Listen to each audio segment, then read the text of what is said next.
Welcome to the Hot Mess Mamas, episode 16. I'm Jackie. I'm Becca. And we are talking about health journeys. So we've talked about emotional health, spiritual health. Yep. We are now talking about physical health. Yes. And last week I shared my pivotal moment, of when I needed to get my diet and what I'm eating, what I'm feeding, fueling my body with under control. And this week, Becca is going to share how that started for her. Yes. So what was your pivotal moment, or did you have a pivotal moment? I don't think I really had a pivotal moment.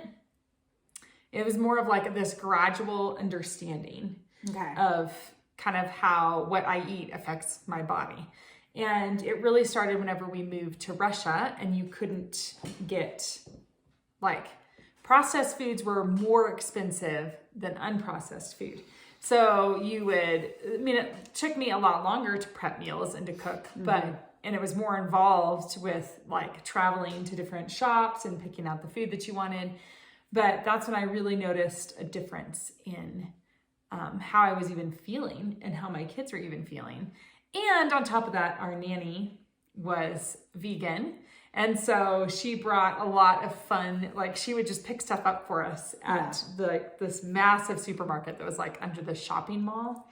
It was it was nuts. It was so cool. But she'd pick us up things and she'd be like, I've never tried this kind of broccoli before. We should try it. And we'd all try it. And so she kind of showed me the in on all the healthy food places. And that really changed how we ate. And then that's when I really started doing more research even on gut health and how your gut health is basically 80% of your overall health. So if your gut's not healthy, the rest of your body is not going to be healthy. There's no way. Your body doesn't have a fighting chance. So that's, it's then you start listening into things and watching things and reading things when you start, it's a rabbit hole that you can just totally fall down. But it was really eye-opening. And that's about the time too that I started to really get more serious about my essential oils, which is how I was introduced to some of these people that were your gut health is 80% of, your overall health. So that's kind of how all of that started. And then we just continued down that path. And it was really dramatic, I feel whenever we came back to the States after living in Russia.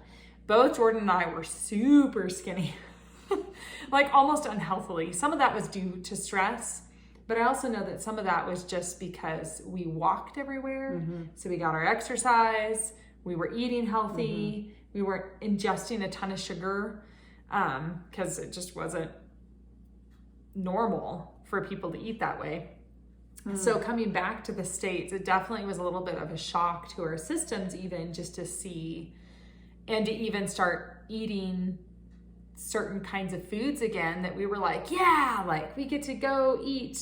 I don't like Taco Bell, but Jordan was Taco Bell. And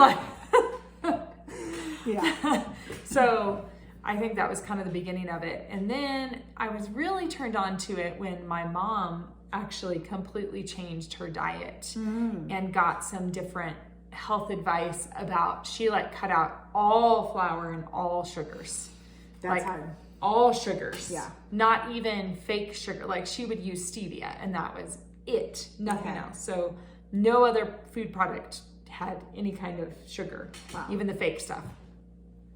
And she also cut out all flours, which includes all the healthy flours that we all talk about, the almond flour and the rice flour and coconut flour. She doesn't do any of that. So, and I saw a huge, remarkable difference in her body and how much her and my dad were remodeling their house. And at this time, they're in their 60s. And she's oh yeah, I have so much energy to get all this stuff done. And I'm over here dragging through my day thinking, how is it that my mother has way more energy and the oomph to get things done than I do? Yeah. Wait a second. Yeah. So there was a year, the time when I really committed. So this might be a huge, this was a huge pivot point for me. Okay. Was January of 2020, I did this challenge and I invited people along with me, but people didn't really come along with me because who really wants to cut out Because it was flour too and hard, sugar? Becca. Right? Because I remember us like, Jackie's like, no way, peace out. yeah. But that was the start of COVID. Yeah. I mean, really, that was right. that was the start. It was Yeah. like spring of 2020. Yeah, that's when it hit here at least. Yeah, that's when it hit here. And I remember being like, I put all my kids on it. Like, I tried these crazy, weird recipes that I will never do again because they did not turn out well. Yeah. But that is the best I have ever felt, ever. And my kids were not getting sick. Where normally, even in a normal season, right, cold and flu season, they'd have congestion. Well, and at that the point, colds. because you weren't homeschooling yet, were you? Mm-hmm. No, they were all in school. They were all in school. And normally here, it's like, I'm sure it's the same everywhere, but everybody leaves this little town for vacation at Christmas, and it's Christmas break. Yep. And then everybody comes back and brings all of the gunk with them. Yep. And so January and February, this whole town is like laid out. It feels like. Yeah. And if even you're not March laid out, you're like hiding. You're like, oh, I can't see anybody because you're probably bringing something I don't want over here. Yep. Yeah. Exactly. So I guess the reason I wanted to draw attention to that is like they were in school with all of the other kids at the time and they weren't getting sick. All the other kids, like it was probably like end of February that people were like, man, like this cold bug that's just horrible that's going around. And I was like, what are you talking about? Yeah. What cold bug? And they're like, have your kids not gotten it? And I'm like, no, our kids are fine. Like we're all healthy, really healthy. I think in the school really was like many schools where it really was hit hard. I think with the COVID or whatever it was that was going around. Right. Well, and then it was shortly after that they like said, oh, it's this. Yeah, that they said, okay, now we're shutting, like we're going remote. I mean, because that was the same. So March was the same time that we moved into this house. Oh, yes. Okay. So that was the same. So I'm moving. And they're like, by the way, you're going to be remote learning. Yeah. Oh, that's right. It was just crazy. So all of that. Because we all left for spring break and then they were like, surprise, no one's coming back. Exactly. Yeah, exactly. But, okay. So, I mean, for me as a mom, healthy kids, in addition to my own being healthy, is huge. It's hard. It is. It's so hard. But for them to not get sick seems really worth it. Like for their bodies to be healthy enough that it's fighting these things off. Yes, and maybe we can talk about this at another for another episode because I could tell you so much about kids and how to transition kids away from sugar and flour. Now my kids do still occasionally have sugar. I totally let them have flour. I make them bread. I make them bagels, pancakes, whatever. Like they eat the flour because their bodies seem fine. They do okay with it. Yeah. Now there might come a time whenever they're like, if one of my kids starts really dragging and complains about like not feeling good, then it might be like, okay, we might want to check out that food testing. That Jackie shared with us. No, that was life changer for me. So, I was curious, maybe you were going to go a different direction, but I was curious when you were saying you felt better, what were the things that improved? What was it that you noticed like, this has improved? Yeah. So more energy, way more energy. Which as moms is super important. Lord. Like that's if you watch any of my stuff, that's like what I hammer on the most. I'm like, you want more energy? Because I know how to help you. Have more energy. So more energy. My allergies were not as severe. Like seasonal allergies? Seasonal allergies. I used to have to carry an EpiPen. So just to give people a perspective here. I didn't know that. I've gone into anaphylactic shock twice because of an allergic reaction to we didn't know what.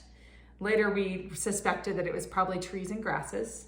I had an allergy test done whenever I was a child, and it's when we lived in New Mexico, and it like covered all the trees and grasses in that area, and I was allergic to every single one of them. Every single one.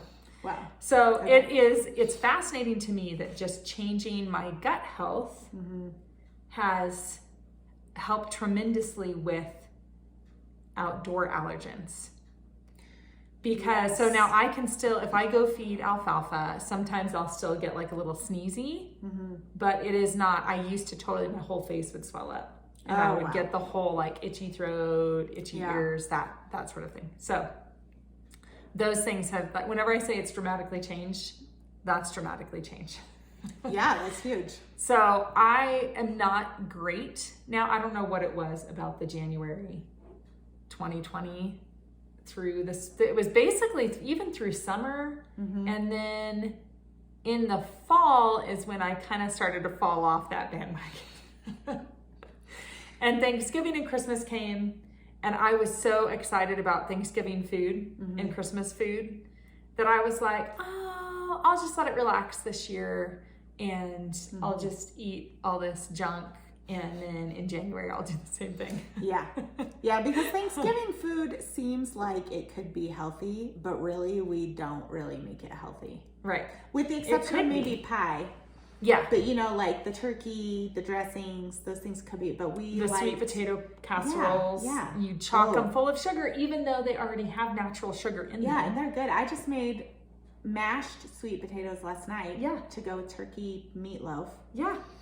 And it was really yummy. And did you have the processed sugar in it? Or no, I did savory, like I seasoned it with salt and pepper. Oh, got it. Yeah. And so it didn't have any sweetening. Yeah.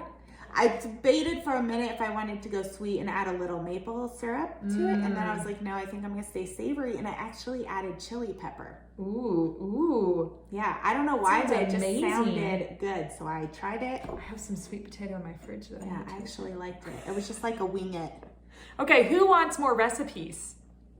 Who wants more recipes that avoid the high processed sugar? So like your white bleached sugar, because it is bleached. Yeah.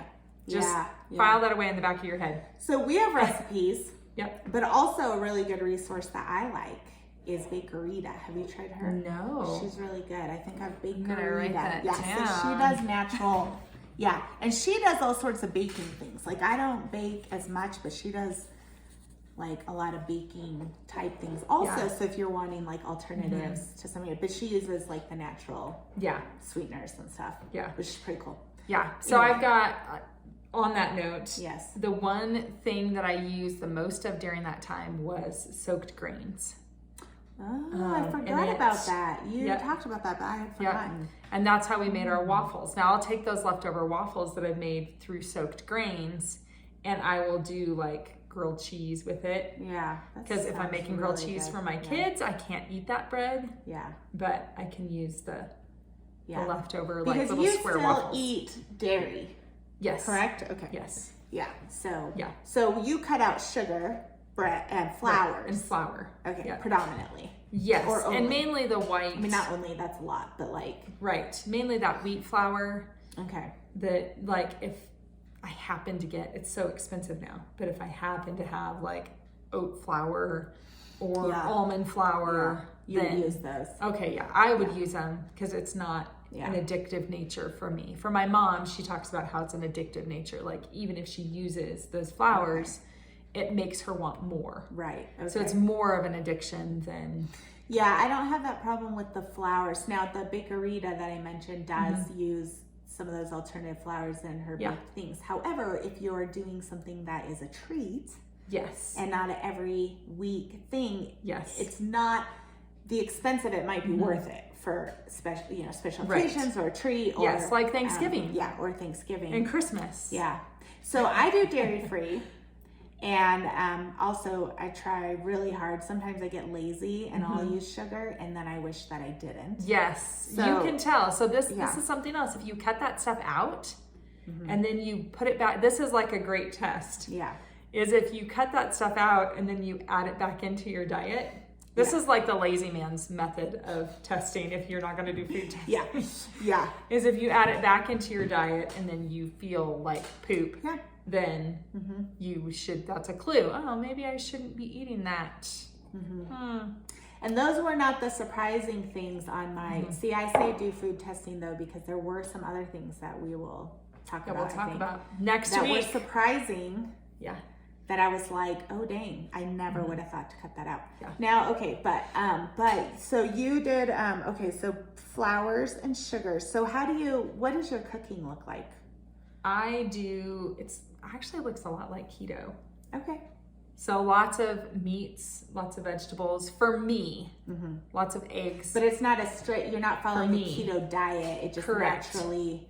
Correct. That's how you lean. Right. Yeah. Okay.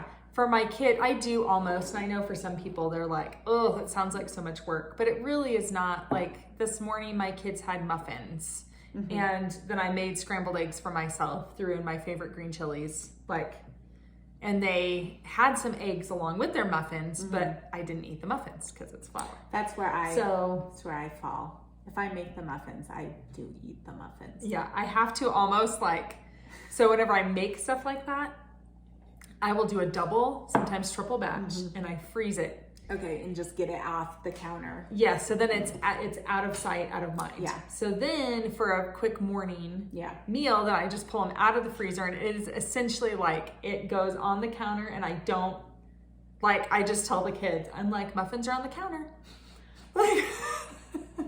That way I'm not even I'm just gonna take them in the fridge. Oh my gosh, yeah. So you feel much better, higher energy, less allergies, seasonal allergies for sure. Yeah. I didn't even ask you about yours. How did you, did you see a difference? Yeah. But I guess we can talk about that next week. Yeah. Okay. So I should make a note about that. Yeah. So were there other things, or was that, those are pretty significant, but was there any other thing? For my kids, this is what is fascinating to me is my oldest, especially, she doesn't like sweet things. My oldest either. Is we have Halloween coming up. I actually personally hate Halloween. I know some people are indifferent. I just don't. I think for me, it's that whole, especially with some people in our town, they make it super dark and just scary and very demonic for me. So, and we run around and we collect all this candy, and then I kid you not, I throw it away. Yeah. So they collect a whole bunch of candy that then we turn around and we throw in the trash. So I've been trying. Do you let them have any? The chocolates. I will let them keep the chocolates. Okay. So they get a little bit. But... The hard candy, the things that I just know that they're not going to go through really quickly, I'll just immediately toss it in the trash. Yeah. Because I used to keep it. And then we ended up almost a full 2 or 3 grocery bags full of candy. Because I just don't let them have it that often, because it totally does. Sugar has been shown to drop your immune system. Okay. So, and especially this time of year, dropping your kid's immune system with all the stress of holiday stuff, it's and travel and different things. And even if we're not traveling, like I said earlier, other people travel and bringing it back. Because when you have one school and everybody's together. Everybody's in it. Everybody gets whatever is brought back. Yep. Which is weird, because I know some people have said oh, you're probably pretty isolated, but we're really not, because we leave the area. Yeah. People come but all in that and out. travel, all of the holidays, all the cold weather, sickness things. I should, I do let them eat the candy usually. I try to limit it, but it's hard. You almost have to be on top of it the day they come, that night. I will immediately go through their candy bags and be like, sorry kids. Mean mommy's here I'm tonight. I'm so mean. They thank me later though. So that's kind of. So it makes a huge difference for the kids too then, their health and just wellness. Yep. But I am curious because I do feel like probably the next step in our health journey would be doing the food testing. I actually think Jordan would really benefit from it. Because he struggles with, he's had to cut out coffee because that has been affecting his heart. So caffeine related things, he, those are things that we've been probably should cut that out. And then I come over and I'm like, have you made a giant pot of coffee yet today? We did. Actually, we did just fine. Yeah, we did. We did. It was half cup, by the way, too. So. I know. I'm the mean friend that's like, I'm going to make you Well, eat no your wonder coffee I'm feeling tired. Just kidding. Give you some ninja later. Yeah. Yeah. I feel like that too. I've wanted to do it with Sadie a lot for a long time because her seizure activity and her stomach health are definitely related. I actually had said that before before they were talking about gut health, and the doctors were looking at me like I was insane. And then I was like, I don't know, I swear when her stomach's out of whack or when her brain's out of whack, like the other thing gets out of whack too. And they're like, because it's all connected. But then all this research started to come out, and now pretty well established that there are connections. It's just interesting. Yeah. But so, I mean, she's 14, so I know she wants to eat potato chips, and it's so hard. Like, I don't even know what else. That's like her go-to thing, potato chips. I know. Lay's potato chips. I love potato chips. I do too, but like you can't live on that. No. But I wanted to, but she doesn't have a strong sweet tooth either. And I suspect that part of that is it messes with her stomach. Yeah. And I have wanted to test her for a while, but we'll see. So we should probably just do it. Yeah, get your food test. Yeah. In fact, it might be really good if that is something you're interested in doing. Go ahead and get food, like do your food test. And then you can, where did you get yours done? That way people know where to. Well, I actually just went down to the medical center and they did a blood test. Yeah. And Ashley, my good friend that was here, she was the one who was like, I think you should do food testing. And I was like, I don't know. I've thought about it. I don't know. Does it really work? Like, is it really reliable? And she's like, I think it's worthwhile. You might be surprised. And then at least you could rule it out if you have no issues. So I went to our little medical center. I asked for one. I don't recall what company they went through. I could probably find out. I know that there's several pretty good ones though. What did you go through? So maybe I haven't had, we just did an allergy test when I was a child. I was thinking you had at least. No. That would be really cool. You should do it and then we should discuss the results. I know. I think that'd be kind of fun. You guys interested? Yeah. Maybe I'll do Sadie. But I think you guys should join us in it. Yes. Because then you can really start to see then like, okay, as a mama, like how can I make my health better? How can I make my kids' health better through starting with our gut? Yeah. And that could just be something fun that we all do together. And really, I will talk more about it, but I had some pretty extreme symptoms. Yeah. That we didn't talk about. And then they almost completely cleared up. Okay, so next week, stay tuned. Next week, we're going to talk about that. Yes. All right. So, where can you find us? Becca Maria EO, pretty much on all platforms. Jackie Cambish, and Cambish is with a K. That tricks people up. Totally. My first name and my last name, people do not know how to spell. They're like, what are you doing? Jackie Cambish, and then Jackie Cambish on Facebook. It's Jackie Cambish Faith and Family microblog. Yeah. Awesome. All right. We will see you next week. Talk to you next week.